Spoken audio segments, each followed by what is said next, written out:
Hey everyone, welcome back to the channel. In today's video, we are looking at the system that some believe could replace binary and change the computers forever. It is ternary computing. So instead of just zeros and ones, it uses three status. Could this really be the future of computing? Let's just go into it step by step. So first of all, we need to understand what is ternary exactly. So we know that binary uses two digits 0 and 1, but ternary uses three, often written as -1, 0 and +1. Now each trait can hold more information than a bit, making it mathematically efficient. A single trait stores about 1.58 times more data than a bit.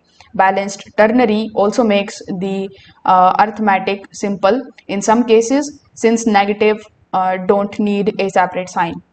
Now, some researchers believe that this could reduce the power use and speed up the certain types of computing like AI models or decision trees. Now, binary dominates today because it is easy to build hardware with clear status on and off, but with ternary, circuits need to reliably detect three states, which is harder with noise, stability, and cost.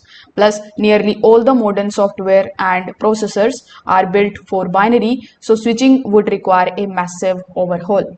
We probably won't see laptops or phones running ternary anytime soon, but it could appear in the sophisticated hardwares like AI accelerators, memory chips, or experimental processes where efficiency matters more than compatibility. So while ternary computing may not replace binary overnight, it could carve out a place in the future of computing. Whether it becomes mainstream or just a niche technology, it is proof that the future of computers isn't limited to zeros and ones. Thanks for watching this video. Bye.